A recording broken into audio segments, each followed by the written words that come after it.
Okay, so are we ready to go? We are. Thank you. Okay, and can you see my screen? Looks beautiful. Okay, great. Hello. Like Brandy said, I'm Valerie Reynolds, and I am an assistant teaching professor in the Department of Geography and Earth Sciences. We are a very broad department. We actually have 6 different majors in our department. And so it's probably a good representation of the physical sciences, although we actually have social science in our major in our department as well. But what I wanted to do basically was I just have a few slides to go over to talk a little bit about what we mean when we say the physical sciences and give you some examples of applications. So how the physical sciences are applied, maybe outside of fields that you might typically associate with physical sciences. And then just a little bit of information about trends in the job market, salary, that kind of thing. Okay, so this is typically what people think of with the physical sciences. Okay, so technically what this means is these are fields of science that study the inorganic world. That's a pretty broad realm. And people tend to be introduced to the physical sciences in high school in a class called physical science. And that tends to be broken down into half of it is physics and half of it is chemistry. Yes. So maybe, here are a lot of terms maybe that you might associate with physical science, certainly the periodic table with physics and maybe an periodic table with chemistry and the atomic structure with physics. And this is, of course, absolutely true. But what I want you to understand is that even though you can take that, kind of pure definition of physical science and get a job doing that, there are tons of fields of science that we apply those physical science concepts to. So here are some additional examples of how we take concepts of physics and chemistry and put those into these other fields. So things like astronomy. And even within each of these subfields, it's still tons of branches within that. So I have an example of astronomy. I actually have the Mars rover. So this is the Perseverance rover that was landed on Mars in 2020. Certainly tons of people within the physical sciences that work together to make this event happen and still are working on that. Within engineering, again, maybe you think of bridges, that kind of thing. Here's an example here with converting to alternative energy. This is electric cars that are being charged at a station using solar panels. So that's another, type of environmental engineering, for example. Then we have this broad field of environmental science that can incorporate these other fields as well, but basically, so climate change might be another factor, water quality, air quality. So this is something that our department works with quite a bit. With geology, a lot of times natural hazards like maybe not here so much, but volcanic eruptions, earthquakes, landslides certainly are a big thing here in the Carolinas. And then with meteorology, here's just one, or tornado, but again, so impacts from tornadoes or hurricanes, any kind of weather prediction, whenever you hear about flight patterns being changed because of weather, these are meteorologists in the background doing that job. And then again, outside of these, maybe more direct physical sciences, these concepts are also applied in the life sciences as well. So for example, maybe you're a chemistry major and you end up going into medicine. Maybe you want to study development of medicines or just applied, as a doctor. So the field of physical sciences is very broad. They are overlapping fields. And so a lot of students tend to maybe double major or major in one thing and minor in something else because they do overlap so much. In terms of, again, just a few statistics for you in terms of, is it worth majoring in one of these fields? What do the jobs look like? This is based on data from 2019. So I did put, generally here, what are you going to do or who are you going to work for? There are a lot of jobs in industry. So if you think of just going to work for a company in industry, of course, you could go into education as well. So that could be teaching at the K-12 level, teaching at a college or university. It could be teaching at a museum or at a state park, something like that. You also could work for a variety of government agencies. So this could be at the county or state or federal level. And then there are also a series of nonprofit organizations that you could work for as well. In terms of, over the next decade, growth within the physical sciences is projected to increase by about 7%. And that's kind of on average with jobs in general. What this translates to, though, is more than 98,000 new jobs over the next decade. So it's definitely a field that is hiring, and you would expect to be able to find a job. Most of those jobs require a Bachelor of Science degree in one of, a variety of those of majors. There are some fields or some jobs that you would go into that would potentially require an advanced degree, so a master's degree or maybe a PhD.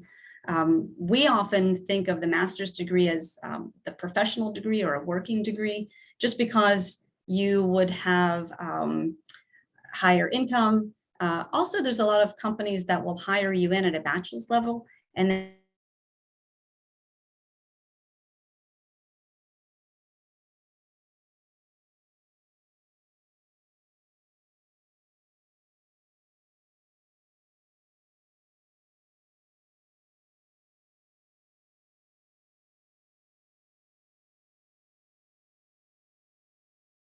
they may actually pay for you to go and get your master's. 7,000 for women, 47,000. So in general, if you put all of this together, it's about $50,000 is the average or the median wage, and physical science jobs tend to pay well above that. So again, I just wanted to go over some of those things fairly quickly. And now I would just like to open it up in case you have any questions about what I presented or just anything at all.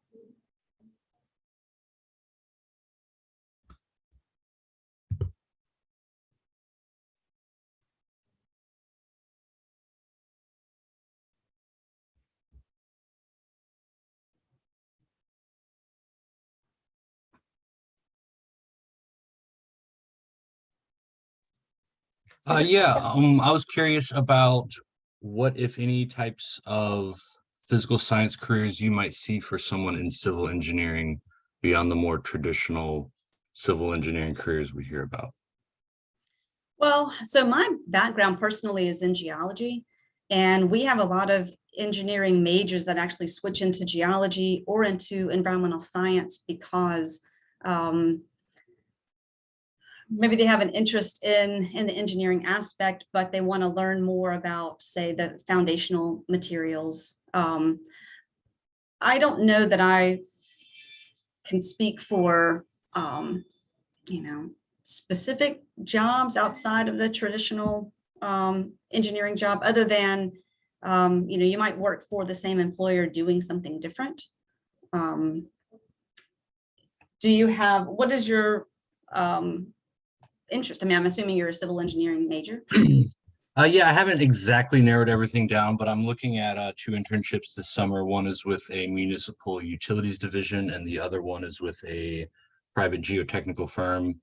I have taken a couple geotechnical classes, but I don't necessarily know enough about the professional field to know sort of what's more in the physical sciences realm versus outside the civil engineering realm. So yeah, I know that I could potentially be doing materials testing, soil analysis, stress analysis, and stuff like that. I mean, am I already in the physical sciences? Yes. Okay. Yeah. I know that's what I mean by people. You kind of get this stamp of it's physics and chemistry, and that's it. So yes, you are. And yeah, engineering falls into that kind of applied field where, and you gave great examples where the testing of the soil and stability of, say, slope stability, for example, are just applications towards your field specifically. I mean, just something to give you another idea of how that can be used. So we have a professor in our department who she studies mechanical weathering of rocks. And that might not sound interesting, but no, that sounds actually super interesting. Yeah, I kind of know where that's going. That sounds super cool. Like wind speed, particle sizes being carried by said wind speed, and then hydraulics, hydrology. Like there's a whole lot in that that actually is kind of interesting to me. Yeah, and so she studies locally. She's been to Antarctica to study down there. She's been studying rocks on Mars as well. And so she works with an engineer because she is a geologist by training. And so she worked with engineers who have that background similar to what you have. So, you know, that way, so maybe I guess this was a good example to explain how you can have maybe a somewhat traditional major background, but apply it in some kind of innovative way. Yeah, I like that cross-disciplinary thing. That's pretty Yeah. interesting. Are y'all talking about Dr. Epps? Yes. Oh yeah, I work for her in her soils lab. She's really cool. Oh, great. Yeah, she is very that's so cool. Yeah, I work with her as well because her work involves knowing what minerals are present in the rocks that she's studying. And so I have my students look at the rocks in detail and identify what minerals are present and how, the proportion of them. And so we put all of that together to kind of solve these bigger problems that she's addressing. Very cool.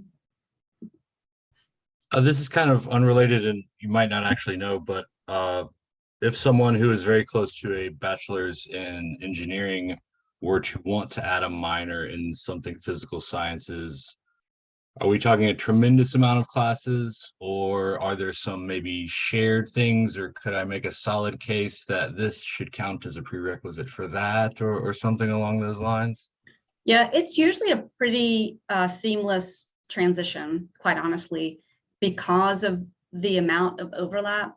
So especially when you're thinking about a minor. Now, if you wanted to double major, that would be a different story. But even then, like engineers have tons of math requirements. Well, if you go into a physical science, typically you need math, physics, chemistry. Right? So there's often you have that overlap too.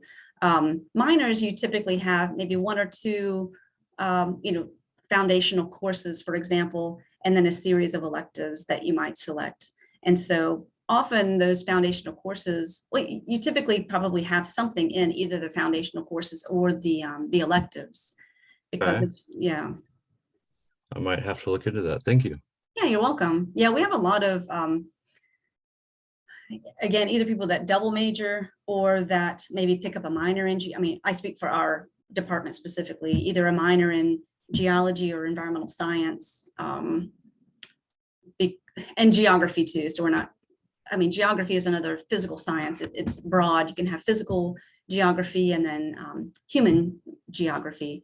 So we have a lot of people who might pick up a minor or a second degree in geography because they want to be able to analyze data spatially. So if you, I can see that being very useful for site layout or more larger scale civil research, erosion, land change, stuff like that, being able to look at that bigger picture geographically and have the skill set to analyze that numerically as opposed to just, looking at it from a more close-up view as a civil engineer typically would. Yeah.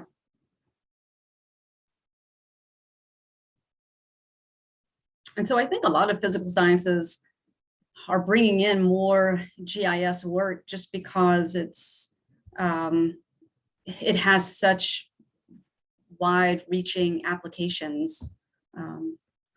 Yeah, because a lot of the physical sciences are field-based sciences. Yeah, it's really great to just be able to pull that up and look at the site without having to go there or get a drone or whatever. You could just kind of take a preliminary overview. Right, yeah. Yeah, drones are being incorporated a lot more as well. Dr. Reynolds, what roles are you seeing students going into just from your angle and your perspective? Well, so again, so me personally, I'm actually the undergraduate coordinator for the geology major and the earth and environmental science major. Okay. And so those are the students that I see most often. And a lot of them want to stay in the Charlotte area. And so a lot of them get jobs working for environmental consulting companies, which are often engineering companies, actually. We also have a good number of students. So we have environmental studies majors. Again, I mentioned geography already. So a lot of those will go into planning or back to the science majors. They will work maybe with the city of Charlotte doing water testing, erosion control,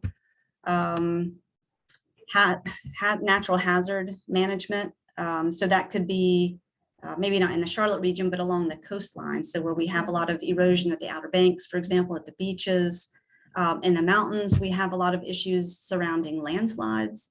So we'll have students that work in that field as well. And then we also have groups of students that will go into environmental education.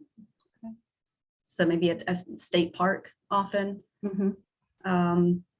The meteorology is in our major, in our department as well. And so there are some that will go into broadcasting, but there are others that go into working for companies. So for airlines, for example, there are a lot of meteorologists that work for airlines to know when you need to cancel flights or adjust flights. So those are the main ones that I can think of. Very good. What have you seen in the nonprofit or government sector, just to distinguish? Oh, yeah. So we'll have students that work with either the state EPA, right? So the Department of Environmental Quality, or national EPA. We have,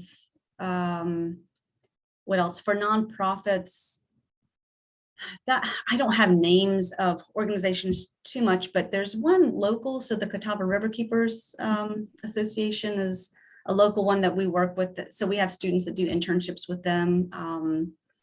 And I can't think of other names of nonprofits right off the top of my head. We've had some students, more of the nonprofit might tend to be in the like environmental advocacy type group. True. Yeah. Very cool. Yeah. But again, so even when you have someone who does, so our environmental studies major, for example, is a Bachelor of Arts degree, but they'll often take, a variety of environmental science classes so that they have that science foundation, at least so they can understand the science in order to communicate it to the public.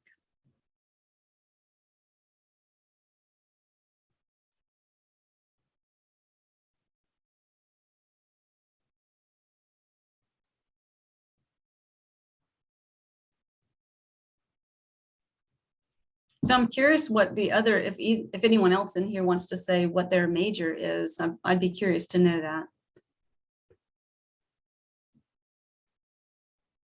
Right now, my major is environmental science. Oh, okay. Yeah. I was wondering how you were associated with working with Dr. Epps, if you were in the engineering department or not. That's actually kind of a funny story. One of my TAs works in this, well, one of my old TAs worked in the soils lab, and they were talking about their master's research, and they were like, hey, if any of y'all want to help, it's great experience. So I talked to her, I started helping her, and she was working in the soils lab. And then eventually she's like, hey, a job opened up doing very similar work to what you're helping me with. Okay. And I can recommend you for the position because I think you're doing pretty well. So I applied for it and got it. Okay. Yeah, that's something that I would recommend just in general to students as you're earning your degree, is to take advantage of as many opportunities outside of the classroom as you can. So, I know a lot of departments might offer with in-house. So for us, for example, we do offer these research opportunities for our students. They get course credit too, so that kind of encourages them to do that. If you're doing research with a professor or maybe a grad student, it tends not to be paid, but it's amazing experience, and you can put that on your resume and it looks great whether you're going to get a job or whether you want to go on to graduate school, for example. Or the other option would be if you could do some kind of internship. So again, whether that's during the school year or maybe over the summer, often you can get internships that are actually paid. And again, like our department, we give students credit for internships if it's related to their degree, regardless if it's paid or not. But those experiences, one, like look really good on a resume. Two, give you great experience for two reasons. So one is you get that experience to know if it's something you like, and also to know if it's something you don't like. So I always tell students to try to just get that experience and that exposure, just to help you kind of fine tune your personal interests. And, a company or a graduate school, they don't care whether or not you liked the job. They see that you had that experience doing sampling or interpreting data, or learning some kind of new skill that can transfer into that job. And so, any kind of experience is always good. And I just wanted to mention, I know Dr. Reynolds said that sometimes the internships are paid or unpaid. If you have an unpaid summer internship, we do offer a scholarship to the University Career Center.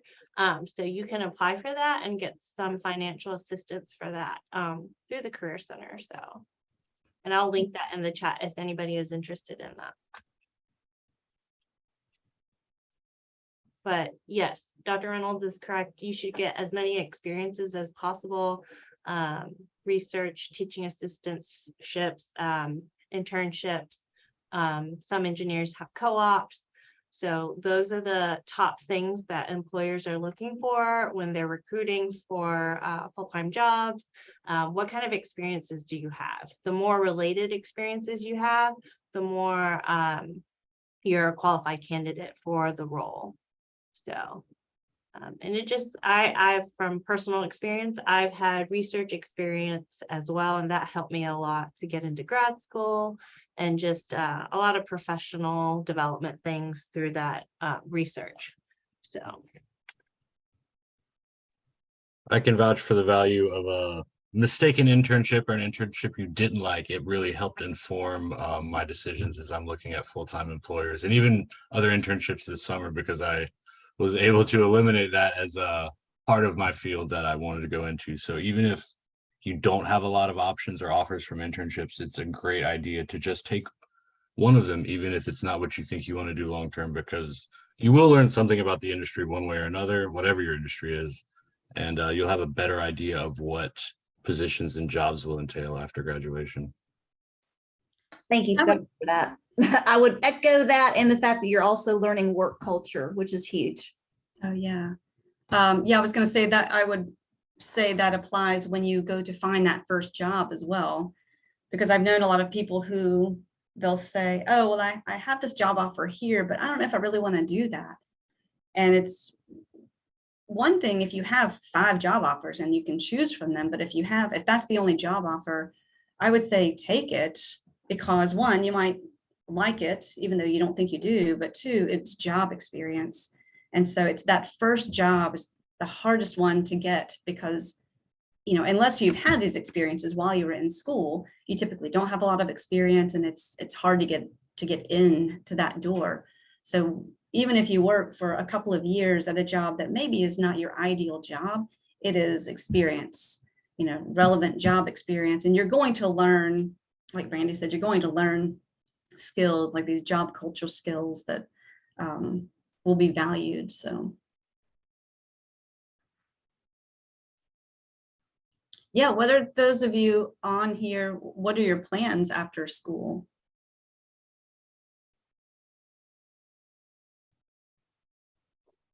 I'm considering my internship options for the summer, and also potentially maybe knocking out a few credit hours. If that can both be done, cool. If not, no big deal. I have a little bit, I think I have about 29 hours left in my degree. And my major challenge is that I live north of the university by about an hour. So I'm close to Winston-Salem. So I've kind of had a geographical challenge finding engineering firms, within about 30 minutes of me. Greensboro would be the closest city that has several of those. So yeah, I'm planning to look around and hopefully an internship this summer. I have an offer from a geotechnical consulting firm in Greensboro and also Winston-Salem Utilities, hoping to get both those offers. So I kind of have to make the decision whether I want to go into the government sector with a little bit less money, but potentially better benefits and more relaxed workflow, or go into the private sector, which will be a little bit more rigorous, possibly higher paying, but potentially more hours and a little bit more deadline oriented work. I haven't decided which field or subfield of civil engineering I want to go into. I just know I don't really like project management, and I'm not terribly fascinated by transportation engineering. Mm-hmm. So I'm kind of open to whatever. Then yeah, just cautiously optimistic that I'll find an excellent firm that's not a terrible commute for me, or if it is in or around Charlotte, I can set up some sort of hybrid work schedule, although I'm not too excited about doing that early in my career. I feel like there's a lot to learn. And while I do advocate working for home for many professionals, I think as you're starting a career, especially with something so technical, it's important to have someone you can tap on their shoulder and say, hey, does this look like the right thing? You know, as opposed to having to send that in an email or whatever that might be. But yeah, I'm pretty excited. Yeah, that's great. Sounds like you have a lot of opportunities opening up for you. That's wonderful.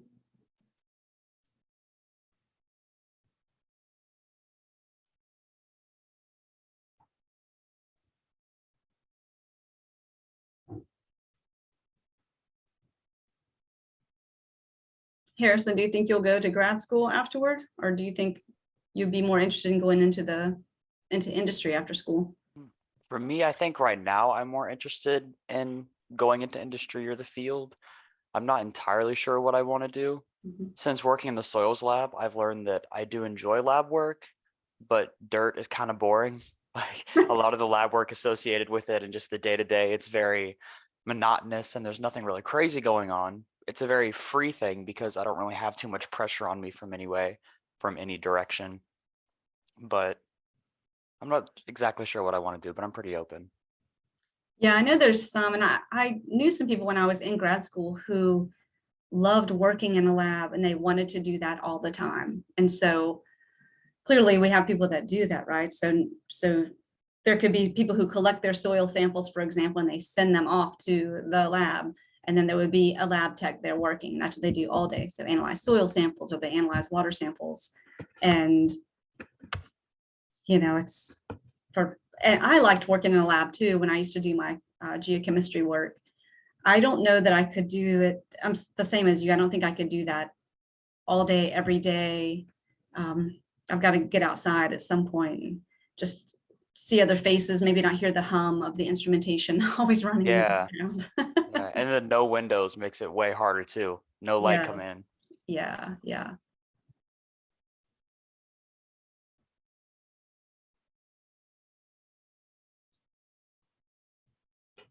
But that's a good example of how, well, you've had this experience and you know what goes into it. So then if you went to, work for a company that was involved in soil sampling, you understand. I mean, I know there's different kinds of tests that can be done depending on the goal of the project, but you have a basic understanding of how the lab environment works. And, you can say that to the company of, oh yeah, well, I've already done these kinds of tests. I understand how this works. And yeah, also having people that can write recommendation letters for you is another thing that I would mention in terms of, this is something else that is often hard for students because maybe they've only had a professor for one class. If you've been able to work with a professor, that's wonderful because not only could you get an academic reference, but it also would be a working reference. So I would suggest kind of trying to do your best within reason to get to know the professors you work with, in class and so forth, so that they can get to know you as a person, so that they could be able to write a strong recommendation letter for you.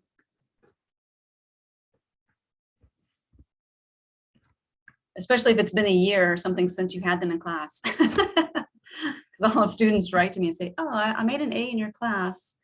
Like, yes, you did, but I might not remember you if we never had conversations, that kind of thing. So.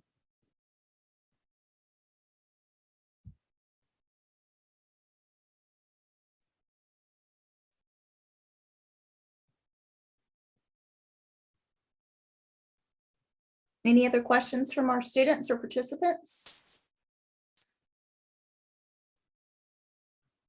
That was very informative. Thank you guys for doing this. And I'm meeting with my advisor later this week, and I might float the idea of a minor and see how many more semesters I might tack on. But thank you again.